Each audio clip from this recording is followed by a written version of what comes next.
में बात कर लेंगे, सभी को समझ में आ जाएगी। हाँ तो फिर हिंदी में बात कर लेते हैं। ओके, चलेगा। जरा अपने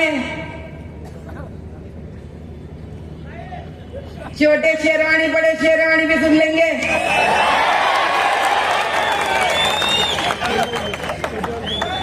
अगर पहुंचना है तो पप्पू को भी पहुंचा देंगे। देश अपना है, मजाल किसी का। 18 साल उम्र गुजर गया, पहला वोट तो डाल दिया हमने भारत के नाम पर, कवल के नाम पर। बड़ा जोश तो यह।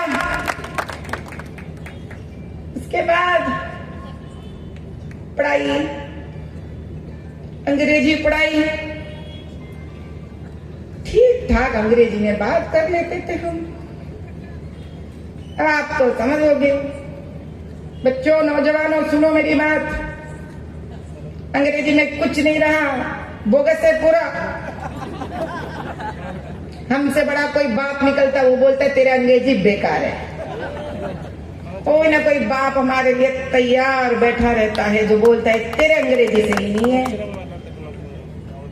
हमारा भी अंग्रेजी सही नहीं है बोलने वाला था, तो कहीं अंत नहीं है। लेकिन आज हमारा हिंदी पहचानने वाले, प्रशंसा करने वाले पूरा देश है।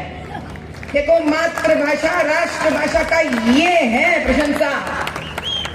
तेलुगु में बात करते तो अपने ही प्रशंसा करते हैं, हिंदी में पूछने वाले ऐसे अपने ही भाई रहते हैं। अंग्रेजी में बात करो तो मुंडी हिलाते बोलते समझ में नहीं आया। तो अपने देश में अंग्रेजी बेकार, विदेश जाओगे तो फिर अपनी अंग्रेजी बेकार। जिसको जहां रखना है वहीं रखो। उसके बाद हमने वोट नहीं डाला, क्योंकि उसका महत्व हमने कभी नहीं समझा है। उसका महत्व हमने कभी नहीं समझा है। लेकिन हम जिस क्षेत्र से आते हैं, उस क्षेत्र में कई दंगे फसाद होते थे, कई मंदिरें तोड़ते थे, कई खून होते थे। हम तो बड़े छोटे होते थे, ऐसे छोटे बच्चे जिनको कुछ पता ही नहीं चलता था। देखो कितने नन्हे मुन्ने बच्चे कैसे खेल रहे वो लोग, क्या पता है वो लोगों को। माधवी दीदी तो उनको मालूम ही नहीं है। जब तक माधवी दीदी उनके लिए कोई तोहफा नहीं लेके आती, माधवी दीदी कौन है पता नहीं है वो लोगों को। ऐसे सरल होते हैं बच्चे। लेकिन हम जिस मोहल्ले में रहते थे, हम 20-25 घर हिंदुओं के रहते थे, एक घर मुसलमान का था। हम इकट्ठा होकर, हम यानी बड़े लोग इकट्ठा होकर मुसलमानों से पूछे, अरे मुसलमान भाई, अगर आप चाहो तो हिफाजत से घर ताला मार लो और आप घर खाली करके चले जाओ, जिस दिन आपको ठीक लगे आ जाओ। तो मुसलमान परिवार ने बोला, नहीं भैया, हम यही हिफाजत से है, हम छोड़ के नहीं जाना चाहते। ये भी सुन रही थी मैं, और मेरा उम्र था 8 या 9 साल।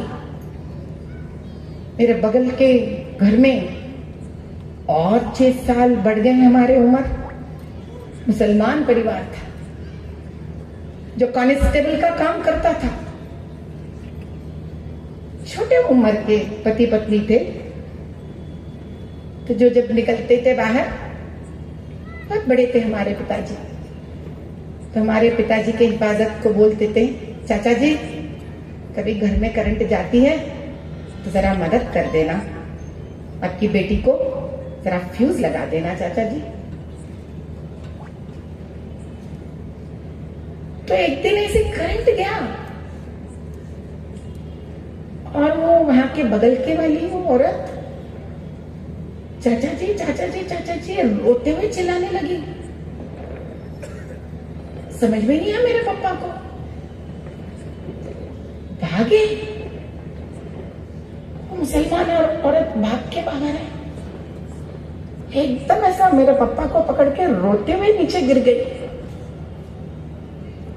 चाचा जी आपके बेटे को 16 चाकू मारकर मार डाले चाचा जी। मेरे पापा रोने लगे। समझ में नहीं आया हम सब लोगों को, किसने मारा बेटा? कोई मुसलमान ने मारा मेरे चाचा जी।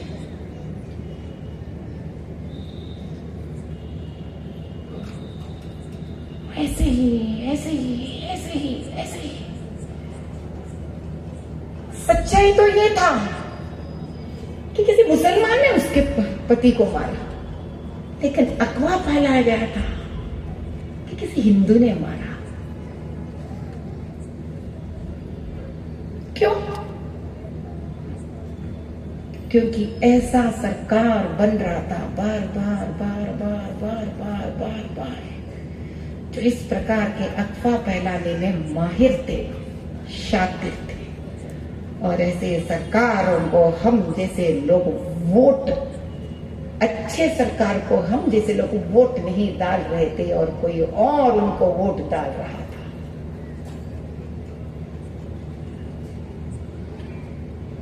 अच्छे लोग जब सो जाते हैं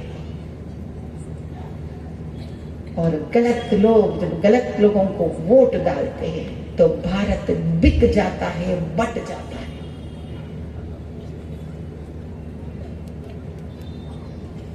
क्या हुआ हरियाणा को? मीरठ में क्या हुआ? आज पश्चिम बंगाल का क्या हालत है? 50 साल हो गया है। तेलंगाना का क्या हालत है? धरने पे धरना कर रहे हम। अगर आप नौकरी नहीं देना चाहते हैं नौजवानों को, क्या मारना पीटना जरूरी है जवानों को? आपसे मैं एक सवाल करती हूँ, मैं तो नहीं हूं ना राजनीति में, मैं नहीं हूं ना राजनीति में। आप में से शायद ऐसे बहुत सारे लोग होंगे जो मेरे से बहुत सीनियर होंगे राजनीति में। कई नौजवान होंगे मेरे से बहुत सीनियर जो है राजनीति में। ऐसे बहुत सारे लोग हैं जो शेरवानी पहनकर कहते हैं जय भीम कहते हैं। है नहीं बात सही? आपने कभी सुना शेरवानी लोग जय भीम कहते? झारखंड में आदिवासी लड़कियों को घुसपैठियां, मुसलमान घुसपैठियां, भारत के मुसलमान अभी मैंने बता रही हूं, एक के बाद एक आऊंगी वहां तक। घुसपैठियां 10 लोग अत्याचार करते हैं उनके ऊपर। कभी आपने एक बार भी शेरवानी को या पप्पू को उनके बारे में बात करते हुए सुना है आपने? नहीं। जोर से सुना है? नहीं। क्यों? ये तो सब गोदी में उठाता है ना फोटो लेने के लिए, गोदी में उठाता है ना फोटो लेने के लिए। क्यों नहीं सुना? अरे यार मैं पूछती हूं, मैंने भी कुछ पन्ने पढ़े हैं कुरान के, मैंने भी पन्ने पढ़े हैं कुरान के। कुरान कहता है, जैसे भगवत गीता कहती है परधर्मो भयावह, यानी दूसरा धर्म आपके लिए भयानक है। ऐसा इस्लाम भी अपना धर्म को कहता है बेटा तो इस्लाम धर्म को मान, दूसरा धर्म को तो नहीं मान सकता। हमारे लिए तो कई पुस्तक है। हमारा एक पुस्तक तो कहता है मानव सेवा ही माधव सेवा है, ऐसा उनका भी, लेकिन उनका पुस्तक ये नहीं कहता है। ठीक है, उनके लिए एक ही पुस्तक है। जो कुरान कहता है तो मानना पड़ेगा जो कुरान कहता है, तभी आप सही मुसलमान हो। और अब इज्जत करते हैं कुरान का। तो कुरान कहता है आपके लिए एक ही है खुदा और खुदा अल्लाह है। तो शेरवानी साहब, आप मंदिर क्यों गए? आप भगवा शॉल क्यों डाले? आप हिंदू के पैर क्यों पड़े? तो काफिर हो गए ना? आप काफिर हो गए तो तब आप काफिर हो गए तो हमारे बारे में आप क्यों बात कर रहे हैं? आप काफिर, हम काफिर, खत्म हो गई मसला। तो आ जाओ इस तरफ, हिंदू बन जाओ। जय श्री राम, जय श्री राम। एक तरफ आप बोलते हो राम लल्ला के माता जी को दुर्भाषा कहते हो आप, एक तरफ राम लल्ला के माता जी को दुर्भाषा कहते हो। ठीक है, मर्जी में बताया, छोड़ेंगे नहीं बाबू, हम कतार में गए, लेकिन हम कभी भी अल्लाह के बारे में नहीं कहेंगे, क्योंकि हम जानते हैं कि अल्लाह का मतलब है शांति। हम नहीं कहेंगे, हिम्मत है मेरे अंदर ये बात कहने की, लेकिन अब यही बंदे की छोटा शेरवानी राम के बारे में सडन प्यार दिखाता है। आप कहते हो,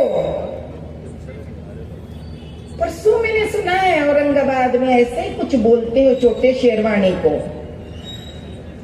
हम कोई खेती में बैठकर, नहीं बड़े शेरवानी ने बताया बात, हम कोई खेत में बैठकर ऐसे ही नमाज पढ़ते रहेंगे तो आप लोग कहते हो ये मेरा है, ये वक्फ बोर्ड का है। अल्लाह ताला दिया हुआ घर है, मस्जिद है, दरगाह है, ये क्या नौबत है भाई खुले खेत में बैठकर करने का? ठीक है, फिर कहीं दूसरी जगह में बैठकर नमाज पढ़ता हूं तो आप बोलते हो कि मैं ये वक्फ का प्रॉपर्टी करता हूं। भैया मैं तो पार्लियामेंट में भी बैठकर करता हूं, क्या वो मेरा हो जाएगा? तो बड़ा शेरवानी से मैं अर्ज करती हूं, भाई तब तो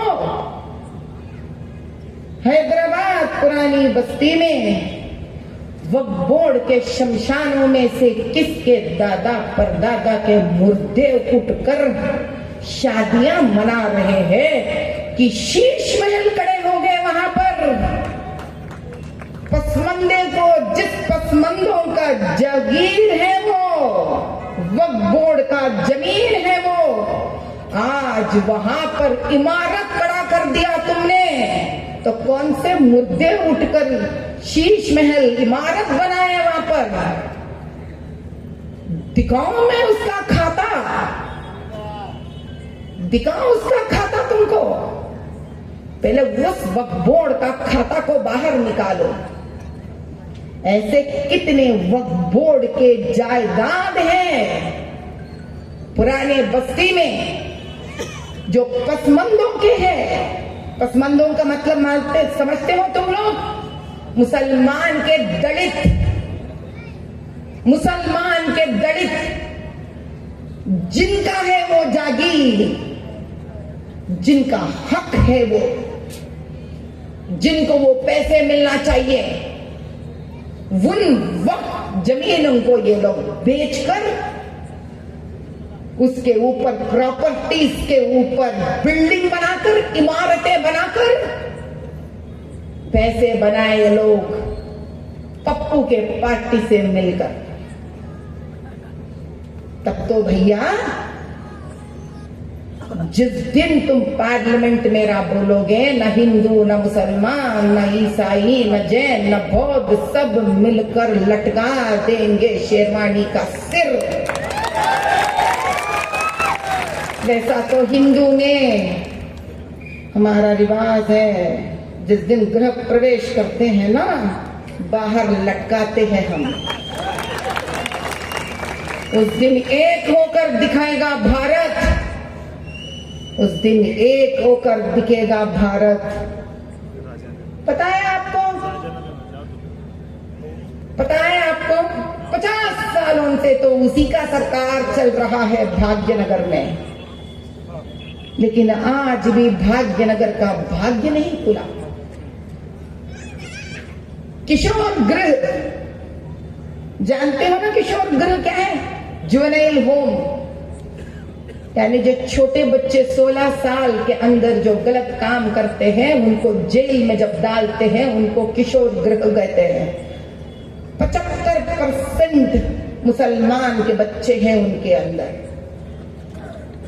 75% मुसलमान के बच्चे हैं उनके अंदर। 4 दिन के पहले दिन भी इन्हीं हाथों से उनके घर अनाज देकर आ रही हूं मैं।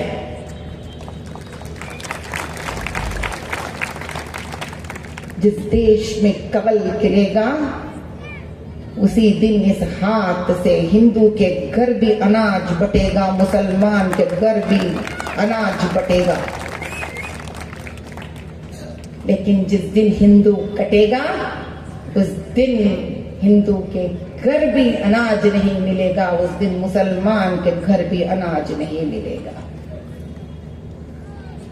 बदनसीबी की तो बात तो ये है भैया, 75 साल पहले हमें अंग्रेज हमारे ऊपर सरकार कर रही थी, हमें गुलाम बनाकर। आज भी पप्पू का मम्मा ही सरकार करेगी तो कैसा बोलो। वो भी अंग्रेज, ये भी अंग्रेज। मौका मिले कोई हमें बना दे इटली की प्राइम मिनिस्टर, प्रेसिडेंट। తెలుగులో చెప్పండి అక్క. తెలుగు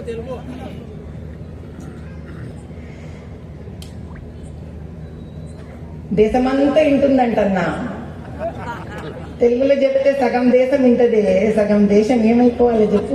మొత్తం తెలుగు దేశం వింటే తెలుగు. ఇక్కడ ఉన్నారు మొత్తం తెలుగు వారు. తెలుగు వాళ్ళందరికీ నాదొక్కటే విన్నపం, మహారాష్ట్ర కనుక, మహారాష్ట్ర తల రాత కనుక తెలుగోడు కనుక మార్చగలిగితే మార్చండి.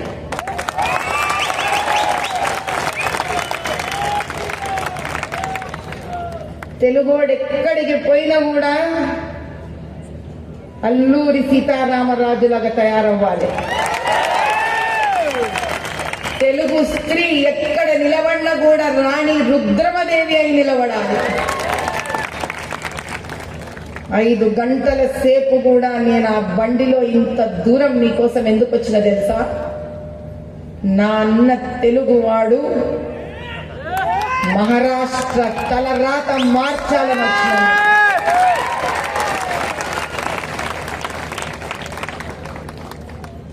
ఇప్పుడే ఉత్తర్ షోలాపూర్లో మాట్లాడేసి వస్తున్నా. వాడికి ఒక్కటే అన్నా, నాయనలారా బటన్ వస్తే దినము, అరే 4ంటికి ఓదాంతి 5ంటికి ఓదాంతి అనుకోకు తమ్ముడు.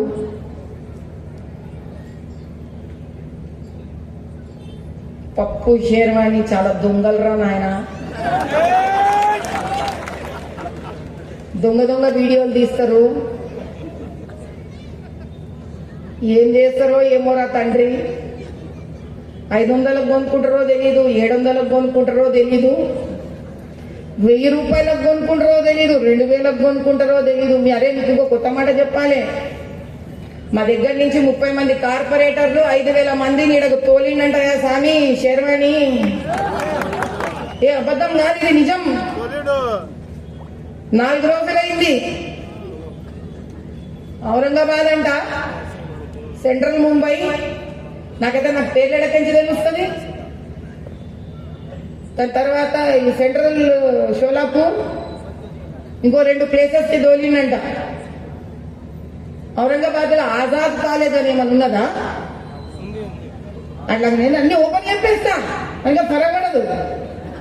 అట్లా ఊరవతల ఏదో కాలేజీలు ఉంటాయంట, మసీదులు ఉంటాయంట, అక్కడ కూర్చోబెడతాడంట వీళ్ళందరినీ. చాలా జాగ్రత్తగా ఉండండి. ఏమన్నా తేడా కనిపించినట్టే బరిక పెట్టి ఫట్ట ఫట్ట ఫట్ట వేసుకుంటా ఉండేవాళ్ళని వదిలిపెట్టకండి. ఒక్కదాన్ని కొట్లాడినాడా, ఒక్కదాన్ని అయిపోయి కొట్లాడినా నేను. ఇక్కడ తెలుగు వాళ్ళందరూ ఒక్క తరిమి తరిమి కొట్టండి వాళ్ళని. నా కక్ష ఈడ మీరు తీర్చుకోండి, నేను చెప్తున్నా. మీరు గెలిస్తే నేను గెలిచినట్టే. వస్తా, విజయ జైత్ర యాత్ర లేనికి వస్తా మీతో పాటు. మళ్ళీ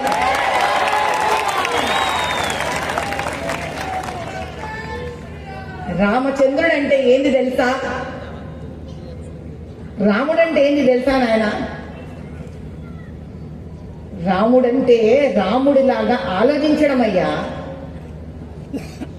అంతేగాని అందరినీ ప్రేమించడం అయ్యా రాముడంటే. వానరుణ్ణి ప్రేమించడం రాముడంటే, రాయిని కూడా ప్రేమించి స్త్రీని చెయ్యడం రాముడంటే, రావణాసురుడికి కూడా పోరా బతుకుపోరా అని ఒక ఛాన్స్ ఇస్తా అనడం రాముడంటే, రావణాసురుడు దగ్గర ఉన్నా కూడా విభీషణుడు లాంటి వాడు కూడా మంచివాడు ఉండొచ్చేమోనని నమ్మడం రాముడంటే. రాముడంటే ఆదివాసి అయిన సబరి చేతిలో నుంచి ఎంగిలి పండ్లు తినడం రాముడంటే.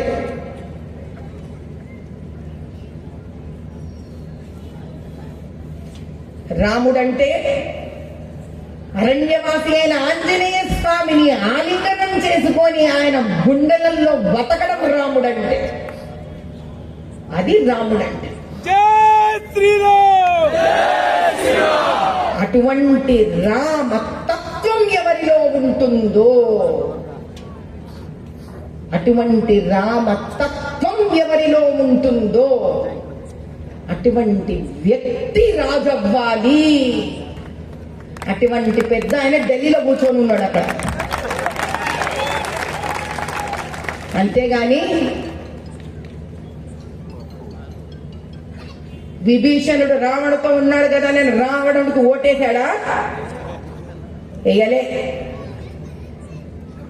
కాంగ్రెస్ కి ఓటేసిన ప్రతి హిందూ మంచోడు కాదు, అర్థమైందా? హిందూ అని చెప్పుకునే ప్రతి ఒక్కడు, లేకపోతే బొట్టు పెట్టుకున్నానన్న పప్పు హిందూ కాదు. అవకాశవాదులు వీళ్ళు, अवसरवादी है ये लोग,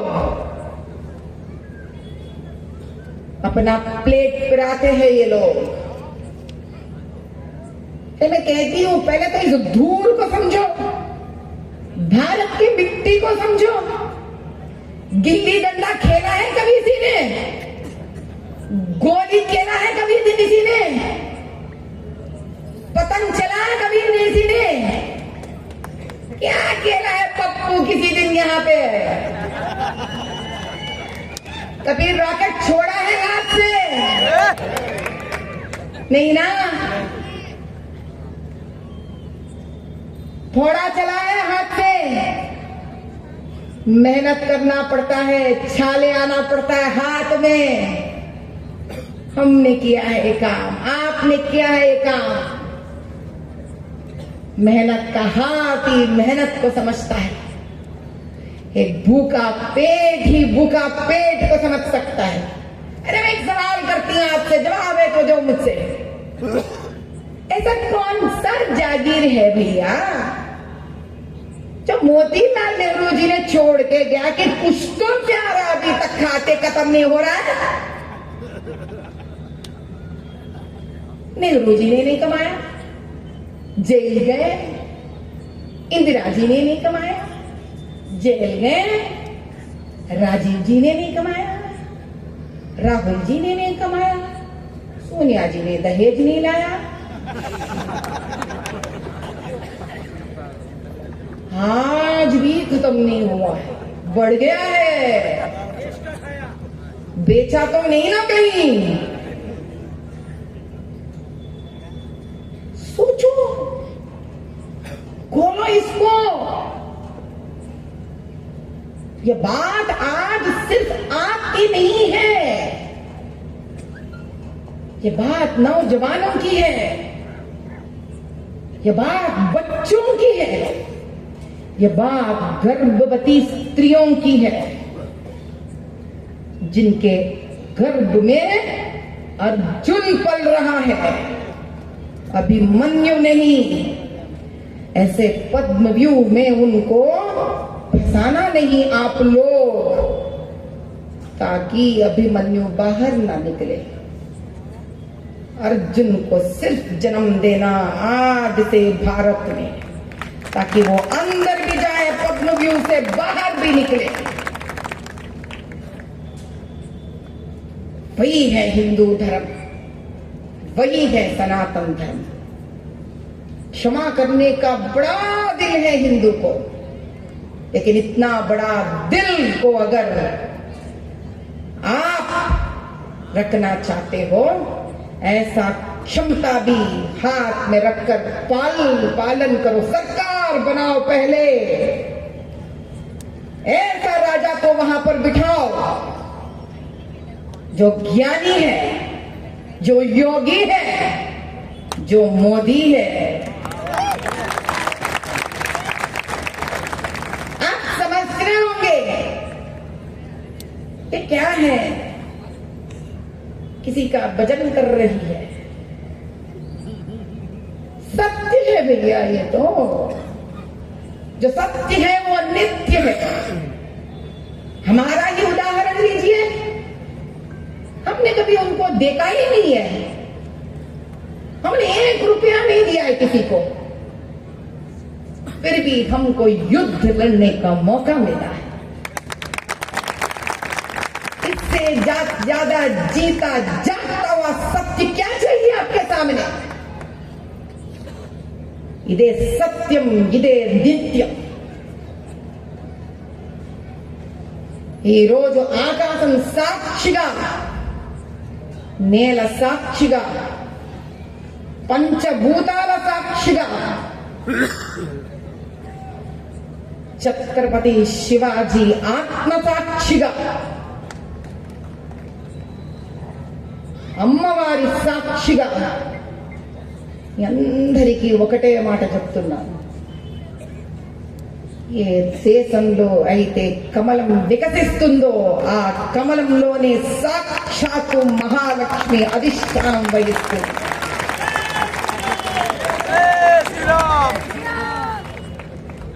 సీతమ్మ వారిని కాదనుకున్న అయోధ్య కూడా కష్టాలు పాలయ్యింది. గుర్తు పెట్టుకోండి, సీతమ్మ వారిని కాదనుకుంటే అయోధ్య కూడా కష్టాలు పాలయ్యింది. వెతకకండి, चुनो मत, ये कैसा है, वो कैसा है, ये कैसा है, वो कैसा है। जिसके साथ कवल है वो सही है। क्यों? कवल का राजा सही है, कवल का राजा सही है, क्योंकि राजा को पता है कब, कैसे, किसको, क्यों रखना है। इतना तुम भरोसा करो अपने राजा पे, अपने आप को राजा के स्थान पर रखकर देखो। आप घर के पिता हो। आपको एक उदाहरण देती हूं, एक ही उदाहरण देती हूं आपको, ఒకటే ఒక ఉదాహరణ ఇస్తాను. आप घर के पिता हो, कभी नहीं लगता आपके घर में, आपके छोटे को नहीं लगता कि आपने कभी बड़े को ज्यादा प्यार किया? आपके बड़े को नहीं लगता कि आपने छोटे को ज्यादा प्यार किया? सिर्फ आपको पता है आप कब कौन सा निर्णय सही ले रहे हो। जब एक छोटे घर का पिता बनकर आप सही निर्णय ले सकते हो जो आपके बच्चों को समझ में नहीं आता, क्या देश के पिता को नहीं पता है वो क्या निर्णय ले रहा है क्षमता तुम में। हम भी बच्चे हैं इस देश के, पता है पता है उनको क्या करना है, क्या पीछे डालकर जाना है उनको, क्या पीछे डालकर जाना है उनको। अरे भैया सच्चाई तो ये है, उनके पास इटली नहीं है, भारत ही है। भारत माता की जय, भारत माता की जय। नहीं शेरवानी के जैसे लंदन है उसके पास, उनके पास एक छोटा सा घर है, वो सन्यासी है। अरे ये जो लोग हमारे चारों तरफ मंडरा रहे हैं ना कांग्रेस और एमआईएम के नाम लेकर, ये किसी का भला नहीं कर सकते हैं भैया। ये हम सबको लूट कर एक दिन बोरी बिस्तर बनाकर ऐसा लगाकर रफू चक्कर हो जाएंगे ये लोग। हम सब फिर से गरीबी में यहीं डूब जाएंगे, मैं बता रही हूं।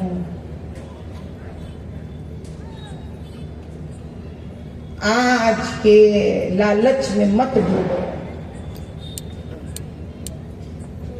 आज के लालच में मत डूबो। मैं बाहर अगर निकली हूं, हार के बावजूद हिम्मत से कहती हूं, हार के बावजूद अगर मैं बाहर निकली हूं, इसीलिए निकली हूं ताकि भारत को मैं जिता सकूं।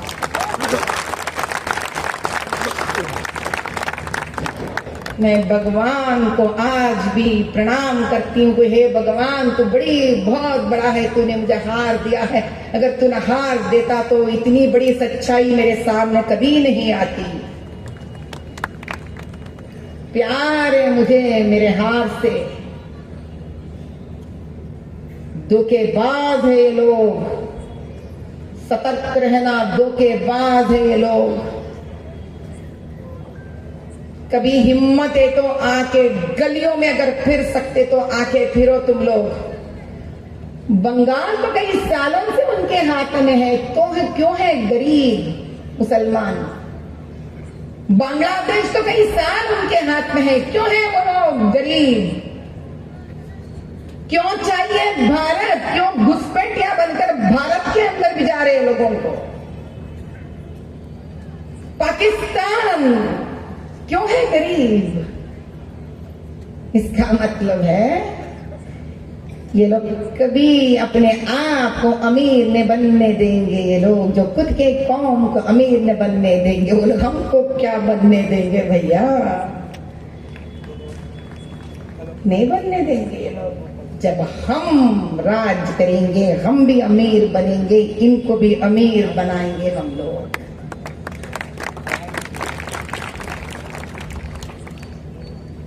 बेटी बचाओ बेटी पढ़ाओ, क्या किसी टेस्ट था उसको कि मुसलमान बेटी को मत देना, सिर्फ हिंदू बेटी को देना, कहीं था उसके अंदर? नहीं। ये है कि हिंदुत्ववादी का सोच, उन्होंने एक ही सोचा है, जिस भारत माता को, जिस शक्ति को मैं नमन करता हूं, उस देश की हर बेटी शक्ति है मेरे लिए। उस शक्ति का न कोई जात, न कोई पात, न कोई मजहब, वो है हिंदुत्ववादी, वो है राम तत्व। मैं यहां सिर्फ एक तेलुगु से बात करने नहीं आई हूं मैं, हाँ ये अलग बात है। मेरे तेलुगु के भाई बहनों से मैं विनम्रता से पूछने आई हूं, अगर अवसर पड़ा तो हाथ जोड़ के भी मांगने आई हूं कि ये मेरे तेलुगु भाई अपने दीदी के लिए, बहन के लिए, माँ के लिए तो जरूर मेरे कमल के लिए वोट डाल दे।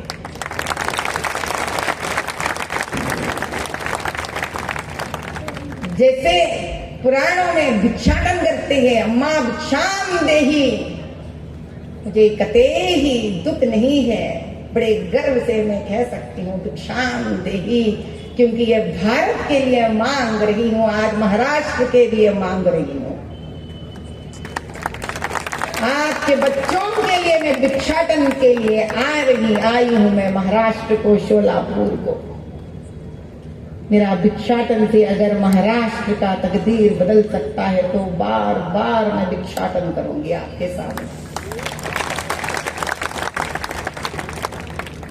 बस मैं ही चाहूंगी कि मेरे सांस निकलने से पहले मेरे भारत के घुसपैठियों से, इन खुदगर्ज लोगों से, इन देश के दुश्मनों से विमुक्त हो जाए और मेरे प्रियतम नेता, मेरे बड़े भाई मोदी जी जिस बात को मानते हैं, सबका साथ सबका विकास, एक कमल का जैसा विकसित हो जाए और ये मेरा प्यारा भारत आर्थिक स्तर पर एक नंबर पर, अव्वल दर्जे पर आ जाए और विश्व गुरु बन जाए। उसके लिए अगर तेलुगु वासी सबसे पहले अपना हाथ आगे बढ़ा दे तो शायद तेलंगाना में रहकर मैं बहुत गर्वित महसूस करूं। इसका मतलब ये नहीं कि किसी और पे मुझे गर्व नहीं है। काफी देर हो गया है, देख सकती हूं, फिर भी इतने लोग मेरे लिए बैठे हुए हैं। क्षमा करना अगर मैं आपका काफी समय ले ली तो। 50 साल का मेरा पूजा पाठ, मेरा अनुष्ठान सब आपके लिए ही और भारत के लिए अगर मैं छोड़ सकती हूं, आज के दिन में छोड़ दूंगी। मैंने तो सर्वत्र हर समय पर यही कोशिश की है कि जिस भारत माता ने मुझे जन्म दी है, मेरे आखिरी समय जिस दिन मेरे आंख बंद होंगे, उस दिन मैं शांति से आंख बंद कर सकूं और मैं अपने आप को जवाब दे सकूं कि मेरे एक पल के लिए भी मैं मां भारत के लिए जी थी, निश्चल, बिना कोई प्रतिफल के खुदगर्ज। 75 साल पहले जिन लोग शहीद होकर इस देश को हमारे हाथ सौंपा था, उनके जीवन जो हमारे लिए त्याग करके गए हैं, उसके लिए हम सम्मान करना चाहिए।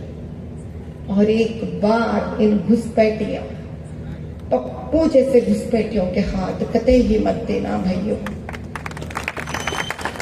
क्योंकि ये लोग नहीं जानते हैं, इन लोगों को ऐसे ऊपर से गिरा हुआ है।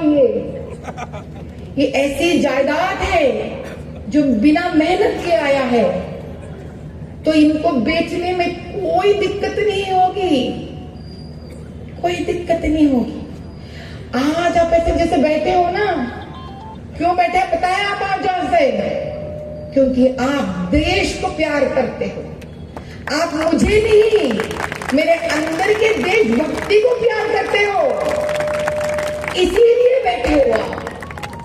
ये वो लोग नहीं जानते हैं, हिंदुत्व को, हिंदू तत्व को जानते हो आप, इसीलिए बैठे हो आप। आप अपने आप को सम्मान कीजिए, अपनी शक्ति को जानिए, उसको जागृत कीजिए। अपना एक दिन का अमूल्य निर्णय का प्रतिफल महाराष्ट्र का भव्य भविष्य है। उस भविष्य से बहुत कुछ बदल सकते हो मेरे भाइयों और बहनों।